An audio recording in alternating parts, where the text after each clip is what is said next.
Hello viewers, मैं हूं आपका दोस्त पवन कुमार विश्वजीत और आप सबके फिजिकल एजुकेशन कॉम्पिटेटिव एग्जाम्स की प्रिपरेशन के लिए आज की सीरीज़ लेकर हम हाजिर हो गए हैं। और आज की इस इवनिंग सीरीज़ में हम आपको करवाने वाले हैं TGT solved question paper set. जी हां, यहां पर क्वेश्चन पेपर का सेट है, ये मैं आपको सोल्व किया हुआ करवा रहा हूं और आपके एग्जाम्स के पॉइंट ऑफ व्यू से बहुत इंपॉर्टेंट होने वाला, क्योंकि यहाँ पर आपको मिल रहे हैं पूरे के पूरे 110 MCQs। जी हाँ, यहाँ पर ये 110 प्रश्न आपके एग्जाम्स के लिए काफ़ी इंपॉर्टेंट होने वाले हैं। तो जो चैनल पर पहली बार विजिट कर रहे हैं, चैनल को एक बार विजिट कर लीजिए। अगर मूड बने सब्सक्राइब करने का तो सब्सक्राइब कर लीजिए और उसके बाद में यहाँ पर बेल आइकन को भी साथ में प्रेस कर लीजिएगा, क्योंकि हर एक वीडियो का नोटिफिकेशन है वो तभी आपको मिलता है जब आप, जी हाँ, जो बेल आइकन है उसको प्रेस कर लेते हैं। तो चलिए आज की सीरीज की शुरुआत करते हैं और आज की सीरीज रहेगी 258 नंबर, जी हाँ 258 नंबर सीरीज।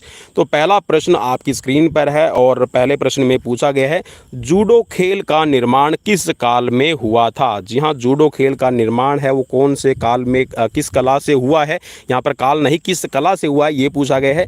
तो ये है, इस कला का नाम है जुजित्सु। जी हाँ, जुजित्सु कला से यहाँ पर जो जूडो खेल है इसका निर्माण किया गया है और जूडो को जो जन्मदाता कहा जाता है वो है जापान। तो चलिए, और जापान का राष्ट्रीय खेल भी है। चलिए नेक्स्ट क्वेश्चन है आपकी स्क्रीन पर और नेक्स्ट क्वेश्चन में आपसे पूछा गया है, यहाँ पर क्वेश्चन है कि पानहेलेनिक खेल समारोह कहाँ होता था। तो पानहेलेनिक जो समारोह है ये यूनान के अंदर आपका किया जाता था और पानहेलेनिक ही आपका ओलंपिक खेलों का एक पार्ट रहा है। चलिए नेक्स्ट क्वेश्चन आपकी स्क्रीन पर है। क्वेश्चन में आपसे पूछा गया है ये कि कैंपस मोर्टियस निम्न में से किसे कहा जाता था। तो कैंपस मोर्टियस कहा जाता था जहां पर सेना कला प्रशिक्षण स्थल को, जी हां, जहां पर सेना के जो सोल्जर होते थे उनको ट्रेनिंग देने के लिए जो कैंप होता था उसको कहा जाता था यहाँ पर कैंप्स मोर्टियस।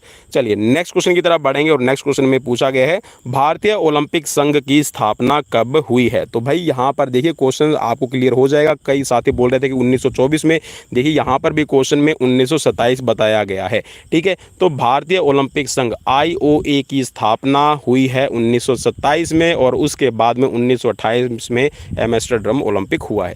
तो चलिए नेक्स्ट क्वेश्चन की तरफ बढ़ते हैं और नेक्स्ट क्वेश्चन में आपको यहाँ पर सूची दी गई है और सूची में यहाँ पर आपको मिलान करना है और मिलान, जी हाँ, यहाँ पर हम अभी कर लेते हैं। तो चलिए यहाँ पर आपका देखिए ऑप्शन में आपको बताया गया है, यहाँ पर आपका डी यहाँ पर राइट है। चलिए डी की तरफ मैं एक बार आपको क्लिक कर देता हूँ ताकि आपको इजी रह जाएगा। ठीक है, डी में हम मिला लेते हैं कि क्या यहाँ पर ये सही बन रहे हैं या नहीं बन रहे हैं। ठीक है, तो चलिए राष्ट्रीय क्रीड़ा अनुसंधान संस्थान जो है यहाँ पर NSNIS पटियाला का संबंध किससे है। तो ये है रोशन लाल आनंद। इसके बाद में है यहाँ पर राष्ट्रीय अनुशासन योजना, तो इनका संबंध है जनरल जे भोंसले से। LNIPE ग्वालियर, तो इनका संबंध है PM जोसेफ। और यहाँ पर राष्ट्रीय शिक्षा तथा क्रीड़ा संस्थान मंडल का संबंध है KM करियप्पा। ठीक है, चलिए अब बढ़ते हैं आगे और नेक्स्ट क्वेश्चन देखते हैं। क्वेश्चन में पूछा गया है आपसे कि मानव शरीर की सबसे बड़ी मांसपेशी कौन सी है। जी हाँ, सबसे बड़ी मांसपेशी पूछा गया है तो ये हो जाएगी आपकी ग्लूटस मैक्सिमस। अगर यहाँ पर आता नाम की सबसे लंबी कौन सी है तो आप बोल देते सार्टोरियस। ठीक है, और सबसे यहाँ पर अगर आपसे लंबी हड्डी पूछ लिया जाता तो ये भी आपके पाँव में रहती है, फीमर।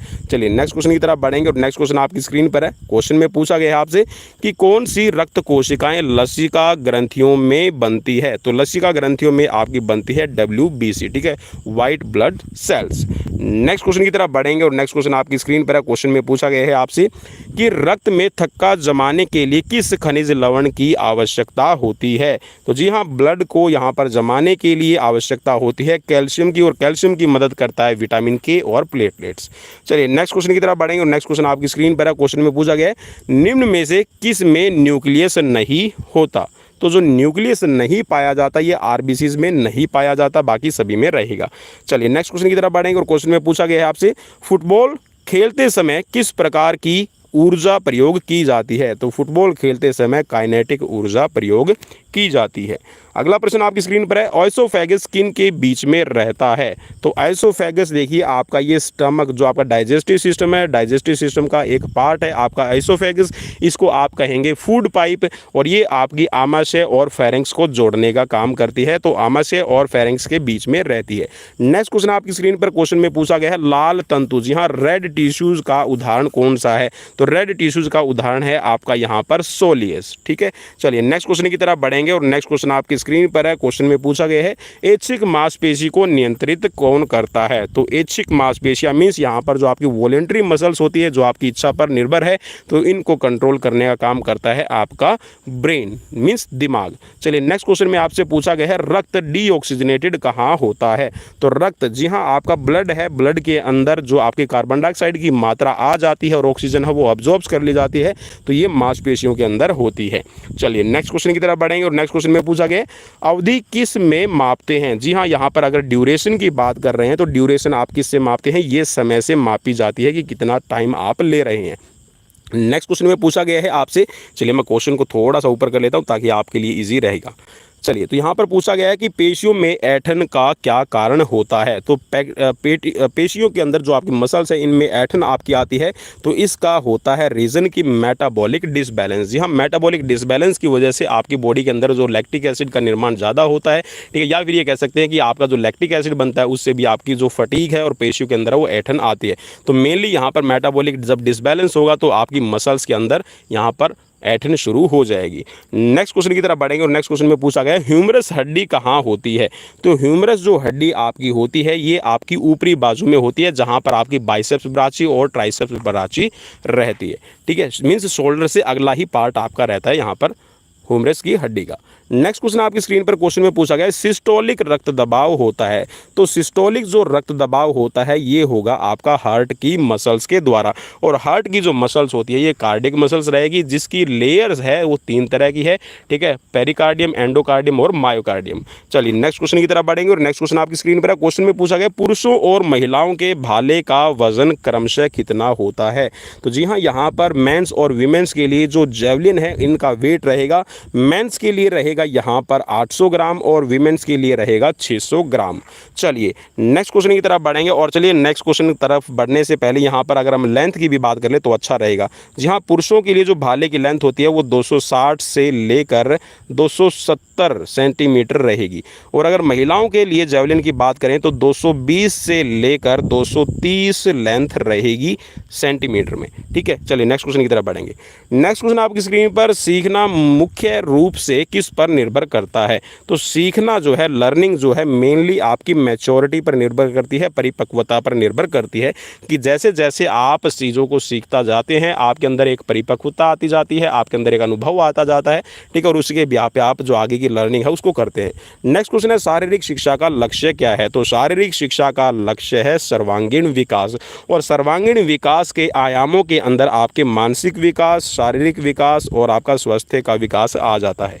अगला प्रश्न है आपकी स्क्रीन पर। प्रश्न में पूछा गया है, ओलंपिक का आदर्श वाक्य CAF किसने कहा? CAF का मतलब है यहाँ पर C से बन जाएगा CTS, A से बनेगा LTS और यहाँ पर आपका F से बनेगा 40S। ठीक है, तो CTS, LTS, 40S यहाँ पर इसमें लिखा गया शॉर्ट फॉर्म में।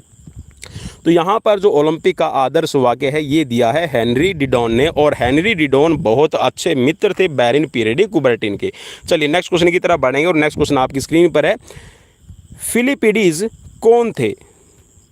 चलिए क्वेश्चन है आपके लिए कि फिलिपिडीज किनको कहा जाता था? तो ये होते थे आपके एथेनियन ग्रीक। ठीक है, तो एथेनियन ग्रीक को फिलिपिडीज कहा जाता था। अगला प्रश्न है आपकी स्क्रीन पर। प्रश्न में पूछा गया है, पहला राजीव गांधी खेल रत्न पुरस्कार किसको मिला? तो पहला राजीव गांधी खेल रत्न पुरस्कार विश्वनाथन आनंद, जी हाँ, चेस के खिलाड़ी हैं, शतरंज के खिलाड़ी हैं, और 1991-92 में प्रथम जो राजीव गांधी खेल पुरस्कार है वो दिया गया था। और अभी हाल फिलहाल में इसकी राशि है 25 लाख रुपए। ठीक है, पहले थी 7.5 लाख रुपए, और भारत का सर्वोच्च आपका खेल पुरस्कार है। अगला प्रश्न आपकी स्क्रीन पर, स्ट्रेस फ्रैक्चर किसको ज़्यादा होता है? जी हाँ, स्ट्रेस फ्रैक्चर जो ज़्यादा होता है मेनली आपके एथलीट को, और जो डांसर डांसिंग की जो फील्ड में रहेंगे, या फिर ये कह सकते हैं कि जो डांस करते हैं और जो एथलीट होते हैं इनको ज़्यादा आपका स्ट्रेस फ्रैक्चर होने के चांसेस रहते हैं। स्ट्रेस, जी हाँ, दबाव के कारण। अगला प्रश्न आपकी स्क्रीन पर, जॉगिंग, तैरना, साइकिलिंग किसके भाग हैं?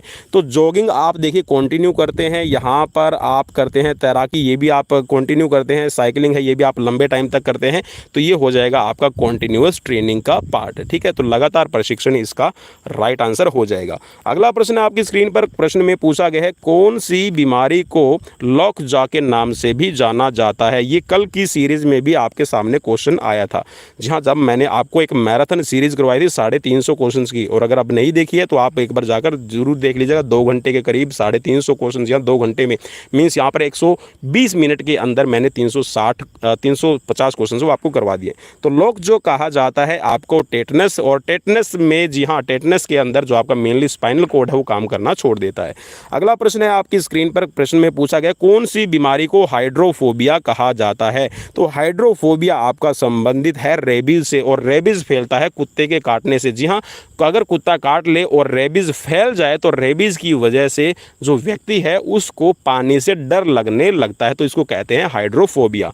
चलिए नेक्स्ट क्वेश्चन की तरफ बढ़ेंगे, और नेक्स्ट क्वेश्चन में पूछा गया है, फेफड़े के कैंसर का कारण होता है? तो फेफड़े का जो कैंसर बनता है वो केमिकल एजेंट के कारण बनता है। केमिकल एजेंट में आप कह सकते हैं कि अगर आप स्मोकिंग वगैरह करते हैं तो उससे जो आपकी छाती के अंदर, आपके जो लंग्स, एल्वियोली के अंदर जो टार बनता है, निकोटीन है, उसकी वजह से कैंसर यहाँ पर एक कारक रहेगा। अगला प्रश्न आपकी स्क्रीन पर प्रश्न में पूछा गया, प्रश्न नंबर 30 है, तो सुपर कंपनसेशन का अर्थ क्या है? तो सुपर कंपनसेशन का अर्थ होता है यहाँ पर लोड को बियर करने की कैपेसिटी। यहाँ पर जो आप लोड ग्रहण करने की जो आपकी कैपेसिटी बना लेते हैं, अनुकूलन कर लेते हैं लोड को, तो उसको कहा जाता है सुपर कंपनसेशन। चलिए नेक्स्ट क्वेश्चन की तरफ बढ़ेंगे, और नेक्स्ट क्वेश्चन में पूछा गया, खो खो खेल में खो किस भाषा से लिया गया है? तो खो खो भाई यहाँ पर कुछ साथी कहेंगे मराठी भाषा में है, कुछ कहेंगे बंगाली भाषा में है। तो भाई यहाँ पर मैं बंगाली के साथ में जाना पसंद करूँगा, लेकिन महाराष्ट्र से खो खो का उद्भव हुआ है, तो हो सकता है मे भी ये मराठी से भी हो, तो यहाँ पर इसमें डाउट मुझे रहेगा। चलिए आप इसके बारे में क्या रखते हैं अपनी राय, वो मुझे कमेंट बॉक्स में कमेंट करके ज़रूर बताइएगा, क्योंकि जहाँ पर भी मैंने देखा है तो बंगाली यहाँ पर ज़्यादा देखने को मिलता है। और वैसे खो का मतलब होता है कि अब आपकी टर्न है, आप पकड़े। चलिए नेक्स्ट क्वेश्चन में पूछा गया, खो खो खेल में खो शब्द का अर्थ क्या होता है? खो खो शब्द में जो आपका खेल खो शब्द है, इसका मतलब होता है गो एंड चेज, मीन्स अब आपकी टर्न है, अब आप उसको पकड़ें। चलिए नेक्स्ट क्वेश्चन की तरफ बढ़ेंगे, और नेक्स्ट क्वेश्चन आपकी स्क्रीन पर है, राजकुमारी अमृत कौर मंत्रालय में कौन सी मंत्री थी? जी हाँ, राजकुमारी अमृत कौर और खिलाड़ी भी रही हैं, आप सभी को पता है, तो इनको बनाया गया था स्वास्थ्य मंत्री। नेक्स्ट क्वेश्चन की तरफ बढ़ेंगे, नेक्स्ट क्वेश्चन आपकी स्क्रीन पर है, क्वेश्चन में पूछा गया, दुनिया में सबसे ऊंचाई पर कौन सा स्टेडियम है?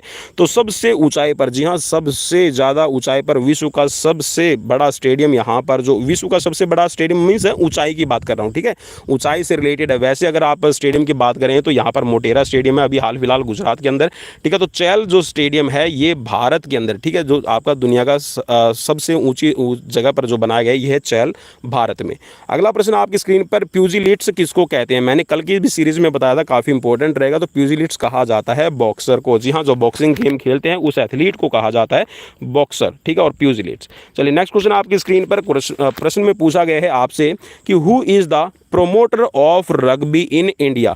रग्बी को यहाँ पर प्रमोट करने वाले भारत में कौन है? तो ये हैं दादा उस्मान। जी हाँ, ये क्वेश्चन भी मैं आपको पहले करवा चुका हूँ कि रग्बी को भारत में प्रमोट करने का जो श्रेय जाता है वो दादा उस्मान अली को जाता है। नेक्स्ट क्वेश्चन आपकी स्क्रीन पर, ओवल स्टेडियम कौन से खेल से संबंधित है? तो ओवल जो स्टेडियम है ये आपका क्रिकेट से संबंधित हो जाएगा। अगला प्रश्न आपकी स्क्रीन पर, कौन सा स्टेडियम बॉक्सिंग से संबंधित है? तो मैंने आपको कल वाली सीरीज में भी बताया था कि ये जो स्टेडियम है आपका बॉक्सिंग का, ये यॉकी स्टेडियम है, ठीक है, यांकी यहाँ पर लिखा हुआ है, यॉकी आप इसको पढ़िएगा। अगला प्रश्न आपकी स्क्रीन पर, केजर्स किनको कहा जाता है? तो केजर्स कहा जाता है बास्केटबॉल के खिलाड़ियों को, ठीक है, बास्केटबॉल के खिलाड़ियों को केजर कहा जाता है। याद रखिएगा भाई, काफ़ी इंपॉर्टेंट क्वेश्चन मैं आज आपके लिए लेकर आया हूँ। वार्मिंग अप कितने प्रकार के होते हैं या फिर कितने भागों में वार्मिंग अप को बांटा गया है? तो वार्मिंग अप को 2 भागों में आप बांट सकते हैं, एक तो रहेगा आपका एक्टिव और एक रहेगा पैसिव, ठीक है, एक्टिव और पैसिव। एक्टिव एक्टिव में आप अपनी बॉडी को खुद इन्वॉल्वमेंट में लेके आते हैं और वार्म अप करते हैं, और पैसिव में हो जाएगा आप कुछ ऐसे गर्म पेय पदार्थ या फिर कुछ ऐसे पदार्थों का यूज़ करते हैं जो आपकी बॉडी का टेम्परेचर है वो हीट करते हैं। चलिए नेक्स्ट क्वेश्चन की तरफ बढ़ेंगे, और नेक्स्ट क्वेश्चन में आपसे पूछा गया है, प्रश्न है आपकी स्क्रीन पर, कौन से स्टेडियम को इरविन एम्फी थिएटर कहा जाता है? तो ये है नेशनल स्टेडियम दिल्ली को, ठीक है, नेशनल स्टेडियम दिल्ली को कहा जाता है इरविन एम्फी थिएटर। चलिए नेक्स्ट क्वेश्चन की तरफ बढ़ेंगे, और नेक्स्ट क्वेश्चन आपकी स्क्रीन पर है, कुश्ती के महान गुरुजी हनुमान का असली नाम क्या था? तो ये मैंने आपको क्वेश्चन पहले भी बताया था भाई, जो गुरु आपके हनुमान जी हैं जो गुरु है कुश्ती के, तो इनका विजयपाल नाम है। नेक्स्ट क्वेश्चन है आपकी स्क्रीन पर, क्वेश्चन में पूछा गया जूडो शब्द का अर्थ क्या है? तो जूडो शब्द का अर्थ है नम्र रास्ता, ठीक है। नेक्स्ट क्वेश्चन की तरफ बढ़ेंगे, नेक्स्ट क्वेश्चन में पूछा गया what is the official name of Davis cup? तो ऑफिशियल जो आपका डेविस कप है इसका ऑफिशियल नेम क्या है? तो ऑफिशियल नेम है इसका international lawn tennis challenge trophy. चलिए नेक्स्ट क्वेश्चन की तरफ बढ़ेंगे, और नेक्स्ट क्वेश्चन में पूछा गया दिल्ली में तैराकी के लिए इंडोर स्टेडियम कौन सा है? तो दिल्ली के अंदर जो आपका तैराकी के लिए, स्विमिंग के लिए स्टेडियम बनाया गया है इसका नाम है तालकटोरा स्टेडियम। अगला प्रश्न आपकी स्क्रीन पर, BL गुप्ता ट्रॉफी निम्न में से कौन सी प्रतियोगिता है? तो BL जो ट्रॉफी है, BL गुप्ता ट्रॉफी है, ये आपकी अंतर विश्वविद्यालय, ठीक है, आपकी इंटर यूनिवर्सिटीज ट्रॉफी है। चलिए अगले प्रश्न की तरफ बढ़ते हैं, और अगला प्रश्न आपकी स्क्रीन पर है, एशियन गेम फेडरेशन का प्रथम अध्यक्ष कौन था? तो ये थे एशियन गेम्स फेडरेशन के जो प्रथम अध्यक्ष कह सकते हैं, तो ये थे महाराजा पटियाला।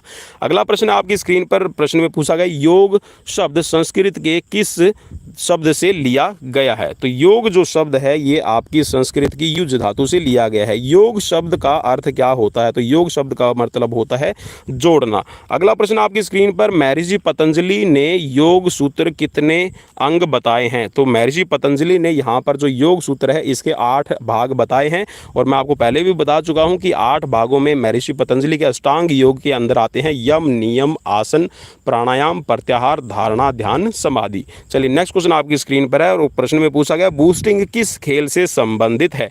तो बूस्टिंग जो शब्द है ये आपका इस्तेमाल किया जाता है वॉलीबॉल के अंदर। अगला प्रश्न आपकी स्क्रीन पर, हॉकी का चैंपियन, जी हाँ, विश्व कप हॉकी चैंपियन 2018 कहाँ हुई थी? तो ये आपकी भुवनेश्वर में खेली गई थी। अगला प्रश्न आपकी स्क्रीन पर है, मानवीय पाचन तंत्र में अपेंडिक्स का क्या उपयोग होता है? तो मानवीय तंत्र के अंदर जो आपका यहाँ पर अपेंडिक्स का प्रयोग है वो पाचन क्रिया में कोई योगदान फिलहाल नहीं है। अगला प्रश्न आपकी स्क्रीन पर, दीवार को धक्का देना किस प्रकार के अभ्यास का उदाहरण रहेगा? तो ये है आपका, जी हाँ, आइसोमेट्रिक। जी हाँ, अगर आप दीवार को पुश करते हैं तो इसको आइसोमेट्रिक कहा जाता है। आइसो का मतलब होता है सेम और मेट्रिक का मतलब है लेंथ। अगला प्रश्न आपकी स्क्रीन पर, बैडमिंटन नेट की ऊंचाई मध्य से कितनी होती है? तो मध्य से हो जाएगी आपकी 5 फुट, और किनारों पर, जी हाँ, पोल पर आपकी होती है 5 फुट 1 इंच। चलिए अगला प्रश्न है, अगला प्रश्न आपकी स्क्रीन पर, विश्वनाथन आनंद को ग्रैंड मास्टर की उपाधि कब मिली? तो विश्वनाथन आनंद को यहाँ पर ग्रैंड मास्टर की उपाधि है 1987 में मिली है। अगला प्रश्न आपकी स्क्रीन पर, कबड्डी को एशियाई खेलों में कब शामिल किया गया? तो एशियाई खेलों में कबड्डी को 1990 में शामिल किया गया है। अगला प्रश्न आपकी स्क्रीन पर, शरीर का मोटापा किस से मापते हैं? तो शरीर का मोटापा मापने के लिए स्किन फोल्ड कैलिपर को यूज किया जाता है। अगला प्रश्न आपकी स्क्रीन पर, और प्रश्न में पूछा गया, प्राचीन ओलंपिक में विजेता को क्या इनाम दिया जाता था? तो प्राचीन टाइम पर जहाँ एशियन ओलंपिक में जो भी विजेता होता था तो उसको जीवन यापन के लिए, उन खिलाड़ियों को लिए आप ये कह सकते हैं कि अनाज है, पशु है, और उनको एक जैतून के पत्तों का ताज पहनाया जाता था। जी हाँ, जैतून, ऑलिव जो आपका ट्री है उसकी लीफ, उनकी पत्तियों का एक ताज बनाया जाता था और उसको पहनाया जाता था, और साथ में, जी हाँ, जो भी पदक जीता था उसकी मूर्तियाँ बनाई जाती थी, उनके नाम की जो कविताएँ हैं वो भी वहाँ पर गाई जाती थी। अगला प्रश्न आपकी स्क्रीन पर, प्रश्न में पूछा गया, सबसे छोटी मांसपेशी निम्न में से कौन सी है? तो सबसे जो छोटी मांसपेशी है ये है आपकी स्टेपिडियस मसल्स। अगला प्रश्न है आपकी स्क्रीन पर, प्रश्न में पूछा गया है, कोशिका का केंद्रक क्या है? तो कोशिका का जो केंद्रक है ये है न्यूक्लियस, और ये कह सकते हैं कि यहीं से जो एक सेल है वो नियंत्रित होता है।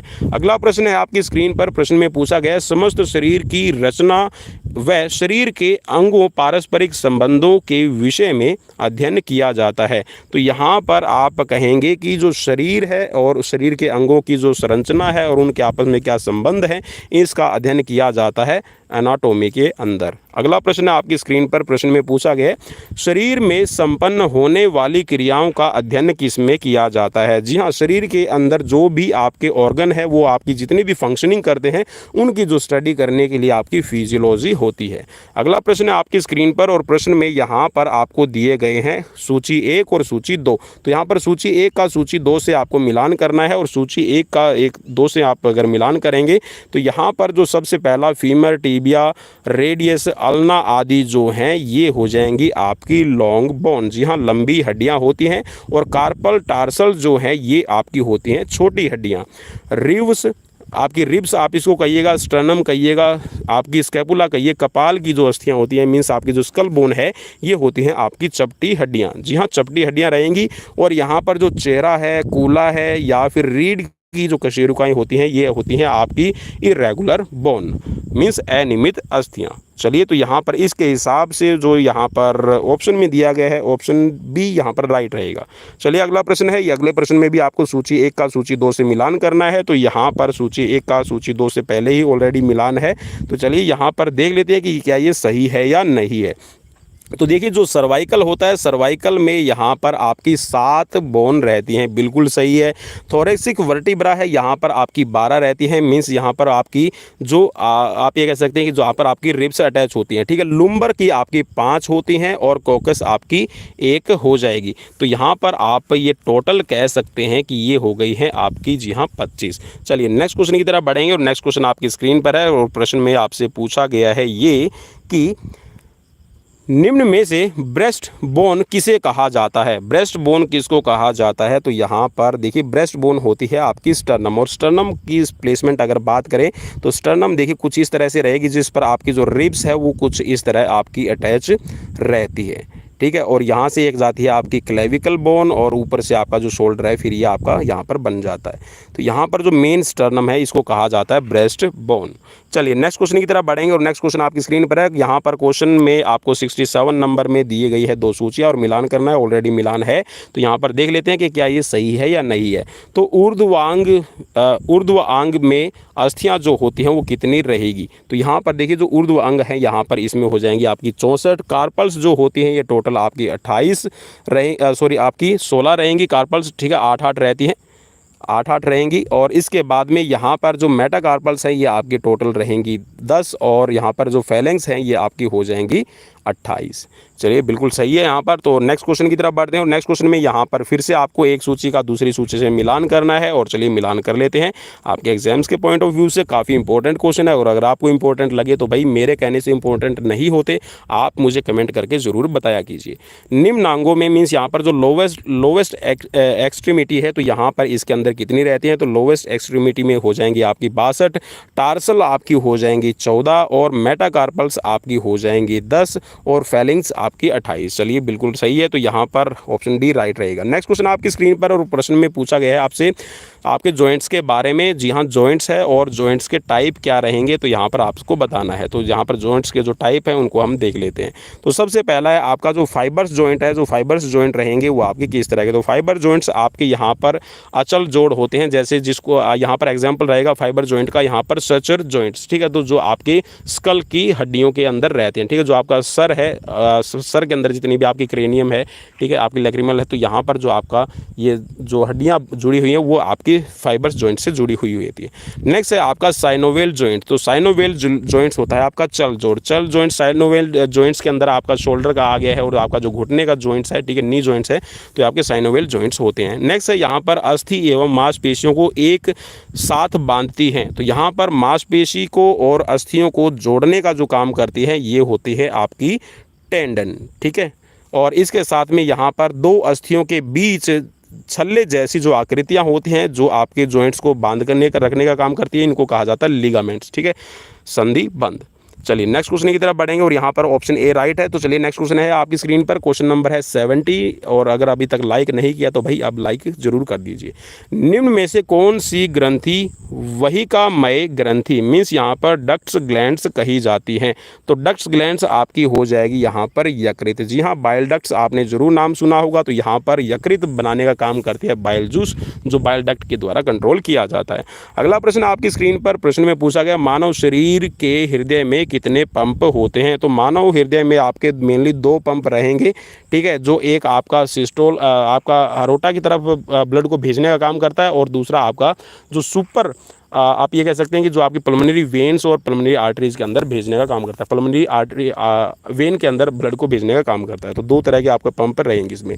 नेक्स्ट क्वेश्चन आपकी स्क्रीन पर और प्रश्न में पूछा गया है निम्न में से कौन सी विषमस्राव ग्रंथि, ठीक है, हेट्रोक्राइन ग्लैंड्स रहेगी? तो ये होती है आपकी हेट्रोक्राइन ग्लैंड्स का मतलब है यहाँ पर दोनों ही तरफ से अंतःस्रावी और बहिस्रावी काम करती है। तो ये है आपकी अग्नाशय, जिसको कहते हैं पेनक्रियास। चलिए नेक्स्ट क्वेश्चन आपकी स्क्रीन पर और प्रश्न में पूछा गया है सूमो कुश्ती कौन से देश में खेली जाती है? तो सूमो जो खेल है ये आपका सूमो कुश्ती है एक तरह की, तो यहाँ ये जापान के अंदर खेली जाती है। और नेक्स्ट क्वेश्चन आपकी स्क्रीन पर एमेनेशिया किसकी बीमारी है? तो एमेनेशिया मेनली आपका मेमोरी से रिलेटेड रहती है, याददाश्त से रिलेटेड रहेगी। अगला प्रश्न आपकी स्क्रीन पर और प्रश्न में पूछा गया फ्री थ्रो किस खेल में प्रयोग किया जाता है? तो फ्री थ्रो ये है आपका, जी हाँ, बास्केटबॉल के अंदर। वैसे फुटबॉल के अंदर भी फ्री थ्रो तो नहीं होता, लेकिन बाहर से जो थ्रो दिया जाता है उसको थ्रो इन कहा जाता है। तो फ्री थ्रो है आपका बास्केटबॉल में, और वैसे आपका हैंडबॉल अगर यहाँ पर लिखा होता तो हैंडबॉल में भी हो जाता। अगला प्रश्न है कौन भारत में फुटबॉल खेल को लेकर आया है? तो फुटबॉल को लेकर आने का काम है वैसे तो ब्रिटिश ने किया है, और अगर हम वैसे बात करें तो भाई जहाँ तक एविडेंस मिल रहे हैं, आप सभी को पता है कि नदी किनारे जब श्री कृष्ण और बाल गोपाल वहाँ पर खेल रहे थे उस गेंद को जी हाँ लात मारी जाती है और वो जो बॉल है वो चली जाती है पानी के अंदर। तो वहाँ से भी ये कहा जाता है कि भारत में फुटबॉल पहले से खेली जा रही है। अब ये सच है या नहीं है ये आप मुझे कमेंट में बताइएगा। चलिए कुछ साथी मुझे ये बोलना शुरू कर देते हैं कि सर आप बिना तथ्यों के बोलते हैं, तो भाई तथ्य तो वहाँ पर भी आपको महाभारत में दिख जाएगा लिखा हुआ, ठीक है, और आपने जरूर भगवत गीता या फिर महाभारत पढ़ी होगी। चलिए नेक्स्ट क्वेश्चन आपकी स्क्रीन पर, हॉकी प्रथम विश्व कप कब हुआ है? तो हॉकी का जो पहला विश्व कप है ये 1971 और फिर 1975 में भारत ने जीता था। अगला प्रश्न है आपकी स्क्रीन पर, पीटी उषा केरला के कौन से गांव से बिलोंग करती है? तो पीटी उषा का जो गांव है केरल के अंदर ये है प्योली, ठीक है, प्योली एक्सप्रेस इसीलिए इनको कहा जाता है, ठीक है, पहली इसको कहिएगा या फिर प्योली आप इसको कहिएगा। नेक्स्ट क्वेश्चन की तरफ बढ़ेंगे और नेक्स्ट क्वेश्चन आपकी स्क्रीन पर है, एक एथलीट का हृदय कितने लीटर पंप करता है? जी हाँ, एथलीट का जो हार्ट है वो पंप करता है आपका 15.6 लीटर। और जब आप एक्सरसाइज वगैरह कर रहे होते हैं, जब आप ट्रेनिंग की पीक पर होते हैं, एक्सरसाइज सेशन में होते हैं, तो ये लगभग 22 लीटर के करीब हो जाती है। नेक्स्ट क्वेश्चन आपकी स्क्रीन पर और क्वेश्चन में पूछा गया स्लाइडिंग फिलामेंट थ्योरी किसने दी है? तो स्लाइडिंग फिलामेंट थ्योरी है, याद कर लीजिएगा, काफ़ी इंपॉर्टेंट रहेगा। और स्लाइडिंग फिलामेंट थ्योरी के बेस पर ही जो आपकी मसल्स के अंदर एनर्जी का प्रोडक्शन होता है, जो आपकी मसल्स की फंक्शनिंग होती है, उसको समझाने के लिए तो ये है आपकी हेक्सले ने, ठीक है, हेक्सले ने दी है आपकी स्लाइडिंग फिलामेंट थ्योरी। अगला प्रश्न आपकी स्क्रीन पर, धारीदार मांसपेशी कौन सी होती हैं? तो धारीदार का मतलब है जिनके अंदर आपकी स्ट्रिप्ड मसल्स, ठीक है, स्ट्रिप्ड मसल्स या फिर धारीदार इनको कहिएगा या फिर इसको कहिएगा आपकी वॉलेंट्री मसल्स। तो यहाँ पर ए और सी के अंदर आपकी पाई जाती हैं। जी हाँ, ऐच्छिक मांसपेशियाँ और जो आपकी हार्ट से रिलेटेड आपकी कार्डियक मसल्स है ये भी आपकी धारीदार मसल होती है। लेकिन धारीदार जो आपकी हृदय की है ये आपके हृदय का आप इसको ब्रेन से कंट्रोल नहीं कर सकते, क्योंकि इसका एक अलग से ही सीएनएस होता है। सीएनएस का मतलब है सेंट्रल नर्वस सिस्टम, ठीक है। चलिए नेक्स्ट क्वेश्चन की तरफ बढ़ेंगे। नेक्स्ट क्वेश्चन आपकी स्क्रीन पर क्वेश्चन में पूछा गया किस प्रकार का वसा नुकसानदायक नहीं होता? तो यहाँ पर भाई सीधा सा मैं आपको समझा दूँ सीधी सी भाषा में कि जो जो पॉलीसैचुरेटेड है, और पॉलीसैचुरेटेड को आप कह सकते हैं कि जो जमता नहीं है, ठीक है, जो जम जाता है वो नुकसान करता है, और जो जमता नहीं है जैसे कि आपका सरसों का तेल है, पीनट्स ऑयल है या फिर सोयाबीन ऑयल है, तो ये नुकसान नहीं करते।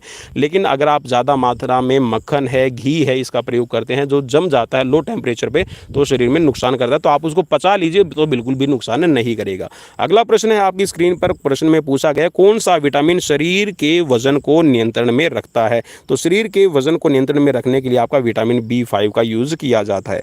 अगला प्रश्न है आपकी स्क्रीन पर, प्रश्न में पूछा गया कौन सा खनिज लवण दिमाग, नाखून और बालों को स्वस्थ रखता है? तो बालों को स्वस्थ रखने के लिए जी हाँ आप खा सकते हैं सल्फ़र। तो सल्फ़र आप ले सकते हैं प्याज वगैरह, लहसुन वगैरह, ठीक है, इनसे भी आपको मिल जाएगा। तो दिमाग, नाखून और बालों को स्वस्थ रखने के लिए सल्फ़र की आवश्यकता होती है।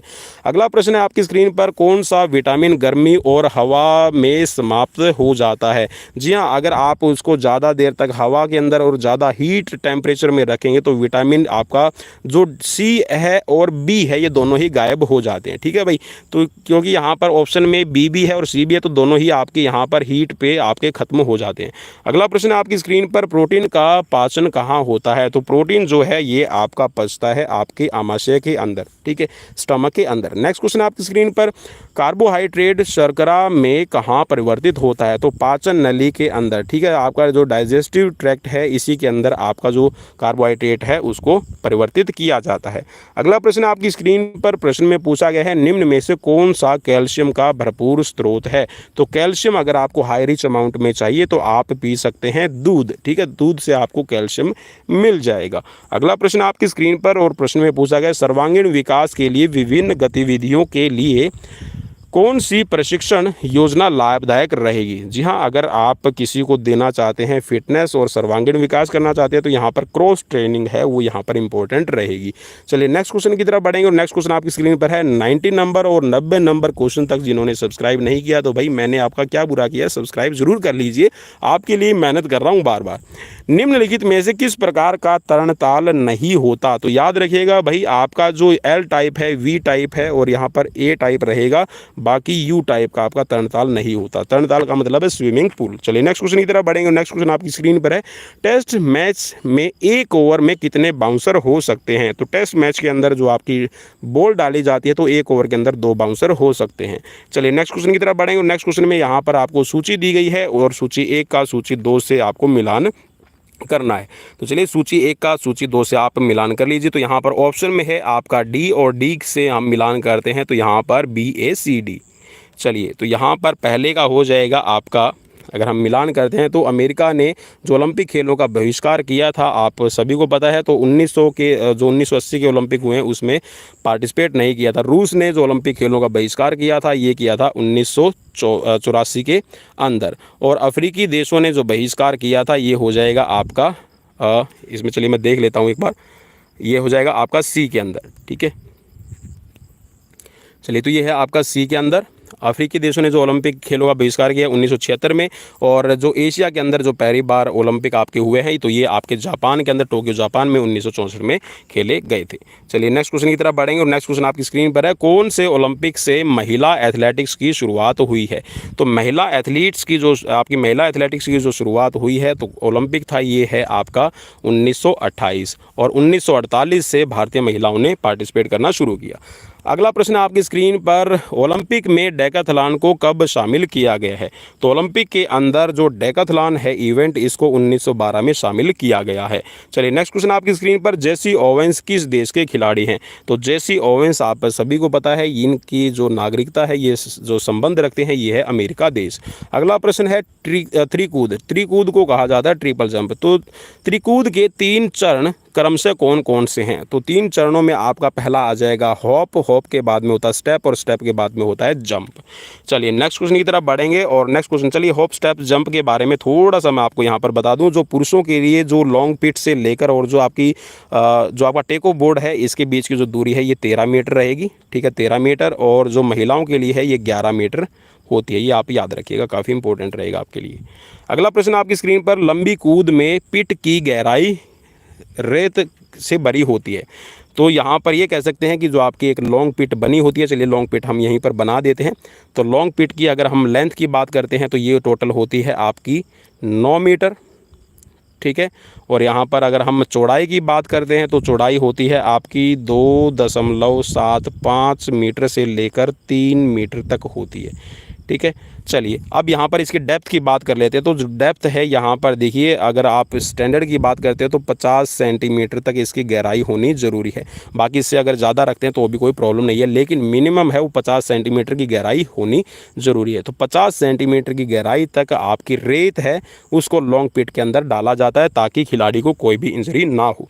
नेक्स्ट क्वेश्चन आपकी स्क्रीन पर है और यहाँ पर सूची 1 को सूची 2 से मिलान करने के लिए बताया गया है। तो यहाँ पर चलिए मिलान कर लेते हैं। तो 400 मीटर बाधा दौड़ के अंदर जो आपकी पहली हर्डल से दूरी होती है ये रहेगी आपकी 45 मीटर, और इसके बाद में यहाँ पर 400 मीटर बाधा दौड़ में अंतिम बाधा की दूरी है ये 40 मीटर हो जाएगी, और इसके साथ में जो 110 मीटर बाधा दौड़ की प्रथम बाधा दौड़ से दूरी है ये 13.72 मीटर होती है, और 110 मीटर बाधा दौड़ में अंतिम दूरी जो रहेगी यहाँ पर आखिरी बाधा की और लाइन से जो फिनिशिंग लाइन है वहाँ तक उनके बीच की दूरी है 14.02 मीटर। तो यहाँ पर बिल्कुल इसमें सही है, तो यहाँ पर ऑप्शन ए राइट हो जाएगा। अगला प्रश्न बढ़ते हैं और अगला प्रश्न में पूछा गया है ट्रैक कितने प्रकार के होते हैं। तो ट्रैक यहाँ पर तो देखिए भाई 2 प्रकार के बता रखे हैं, लेकिन मेनली आपके 3 प्रकार के होते हैं।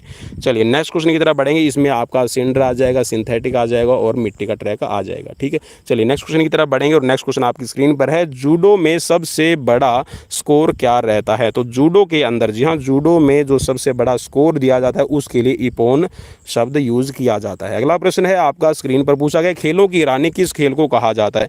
तो खेलों की रानी कहा जाता है एथलेटिक्स को, और अगर माता की बात आ जाए, मदर की बात आ जाए तो आप जिम्नास्टिक पर क्लिक कीजिएगा। तो अभी यहाँ पर खेलों की रानी है तो वो एथलेटिक्स राइट रहेगा। इंग्लिश चैनल पार करने वाली पहली भारतीय महिला कौन है। तो इंग्लिश चैनल को तैरकर पार करने वाली पहली भारतीय महिला आरती शाह। अगला प्रश्न आपकी स्क्रीन पर है वेट लिफ्टिंग के स्टाइल कौन कौन से हैं। तो यहाँ पर देखिए वेट लिफ्टिंग के जो स्टाइल हैं ये 2 तरह की रहती है, एक रहती है आपकी स्नैच और एक होती है क्लीन एंड जर्क। अगला प्रश्न है आपकी स्क्रीन पर वेट लिफ्टिंग को ओलंपिक में कब शामिल किया गया। तो यहाँ पर 1896 में ही पहले ओलंपिक में ही वेट लिफ्टिंग को शामिल किया गया था। अगला प्रश्न आपकी स्क्रीन पर और प्रश्न में पूछा गया है तैराकी की प्रतियोगिता में सर्वश्रेष्ठ खिलाड़ी को कौन सी लेन में रखा जाता है। जी हाँ, तो यहाँ पर जो तैराकी स्विमिंग जो होती है इसके अंदर जो सबसे बढ़िया खिलाड़ी होता है उसको मध्य लेन में दाहिनी लेन के अंदर रखा जाता है। ठीक है, मध्य लेन के दाहिनी लेन में। चलिए नेक्स्ट क्वेश्चन की तरफ बढ़ेंगे और नेक्स्ट क्वेश्चन आपकी स्क्रीन पर है तैराकी प्रतियोगिता में लेन की चौड़ाई कितनी रहती है। तो यहाँ पर लेन की जो चौड़ाई हो जाएगी, देखिए अगर यहाँ पर ट्रैक की बात की जाती, जहाँ पर एथलेटिक्स की बात करें तो वहाँ पर 1.22 होती है, और यहाँ पर तैराकी की जो लेन होती है, ठीक है, जो स्विमिंग के लिए लेन दी जाती है प्लेयर को, उसकी चौड़ाई रहेगी आपकी 2.50 मीटर। अगला प्रश्न आपकी स्क्रीन पर और प्रश्न में पूछा गया है तरण ताल की लंबाई और चौड़ाई कितनी रहती है। तो भाई यहाँ पर 50-21 आपका डार्क कर रखा है, तो आप इसको 50-25 कर लीजिएगा। ठीक है, 50-25 आप इसको कर लीजिएगा। अगला प्रश्न है आपकी स्क्रीन पर और प्रश्न में पूछा गया है मुक्केबाजी ओलंपिक में कब शामिल किया गया है। तो ओलंपिक के अंदर जो मुक्केबाजी को शामिल किया गया है ये है आपका, जी हाँ, यहाँ पर हो जाएगा आपका 1904 के अंदर। अगला प्रश्न आपकी स्क्रीन पर और प्रश्न में पूछा गया है निम्न में से कौन सा कार्यक्रम शारीरिक शिक्षा के कार्यक्षेत्र में नहीं आता है। तो यहाँ पर जो शारीरिक शिक्षा का कार्यक्षेत्र है इसके अंदर आपका देश की सुरक्षा का कार्यक्रम नहीं आता। चलिए अगला प्रश्न है आपकी स्क्रीन पर और प्रश्न में पूछा गया है, यहाँ पर 110 नंबर प्रश्न है और सूची में यहाँ पर आपको 2 सूचियाँ दी गई है, आपको मिलान करना है। तो चलिए मिलान कर लेते हैं। तो चलिए मैं पहले यहाँ पर जो मिलान वाला बताया गया इसी को आपका डार्क कर देता हूँ। चलिए तो अब करते हैं मिलान। तो एंटीरियर, ठीक है, एंटीरियर इसको कहा जाएगा। तो एंटीरियर क्या होता है। तो एंटीरियर हो जाएगा आपका यहाँ पर अगला भाग, और पोस्टीरियर हो जाएगा आपका पिछला भाग, मीडियल होता है आपका भीतर का, और लेटरल होता है बाहर का। ठीक है, तो चलिए यहाँ पर बिल्कुल इसमें राइट बताया गया है। तो ये आपकी जो किन्जियोलॉजी की टर्म्स होती है उस किन्जियोलॉजी की टर्म्स में आपका जो एंटीरियर, अगला, पिछला, जो भीतर का और बाहरी जो भाग है इसको कहा जाता है। ठीक है, मीडियल, लेटरल, पोस्टीरियर, एंटीरियर। चलिए नेक्स्ट क्वेश्चन की तरफ बढ़ेंगे और नेक्स्ट क्वेश्चन, जी हाँ, यहाँ पर एक और क्वेश्चन एक्स्ट्रा, जी हाँ, हर बार जैसा मैं कहता हूँ कि मोर, जी हाँ, दिल मांगे मोर, तो यहाँ पर एक क्वेश्चन और एक्स्ट्रा 110 की मैंने बात की थी तो 111 क्वेश्चन मैं आपको करवा रहा हूँ। तो यहाँ पर इसमें स्पाइन, प्रोन और यूनिलैटरल, बाईलैटरल और यहाँ पर सुपीरियर, इन्फीरियर यहाँ पर आपसे पूछे गए हैं। तो ये भी आपके जो किन्जियोलॉजी के अंदर आपकी टर्म्स होती है उसी में रिलेट यहाँ पर पूछा गया है। तो चलिए मिलान कर लेते हैं। तो यहाँ पर जो आपका स्पाइन है, स्पाइन को कहा जाता है फेस अप, मीन्स जब आप लेटे हुए हैं तो आपका जो फेस है वो ऊपर की तरफ फेस करता है। प्रोन पोजिशन के के अंदर आपका जो फेस है वो फेस डाउन हो जाएगा। मीन्स आप इसको मकरासन की पोजीशन में कर लीजिएगा, ठीक है। मकरासन या फिर जैसे कि भी आपने प्रोन वेंटिलेटर बहुत बार नाम सुना होगा कोविड-19 की सिचुएशन में, तो फेस डाउन नीचे की तरफ रहता है फेस, ठीक है। मीन्स आप पेट के बल लेट जाते हैं।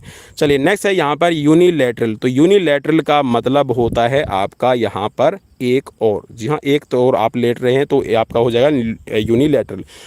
बाईलैटरल अगर बात करते हैं तो बाईलैट्स का हो जाएगा यहाँ पर, बाई का मतलब दो होता है तो दोनों ओर से हो जाएगा। सुपीरियर का होता है आपका ऊपर से और इन्फीरियर होता है नीचे से, ठीक है। तो चलिए यहाँ पर भी मिलान सही किया गया है पहले ही ऑलरेडी। तो ये थे आज के 110 क्वेश्चन। यहाँ 110 कहूँगा क्योंकि मैंने 111 करवाए, फिर भी मैं 111 नहीं 110 ही कहूँगा, क्योंकि यहाँ पर शुरू में मैंने जो बोला था उसी पे हम यहाँ पर टिक के रहते हैं। तो चलिए कैसे लगे क्वेश्चंस प्लीज़ प्लीज़ प्लीज़ मुझे कमेंट करके ज़रूर बताया कीजिए, ताकि मैं मोटिवेट हो जाऊँ। लाइक किया कीजिए ताकि मैं मोटिवेट हूँ और आपके लिए और भी ढेर सारे क्वेश्चंस ऐसे ही लेकर आता रहूँ। तो अपने दोस्त पवन कुमार विश्वजीत को दीजिए इजाज़त, और चलिए मिलते हैं कल फिर नए क्वेश्चंस के साथ, नई सीरीज़ के साथ। Till then bye bye, take care.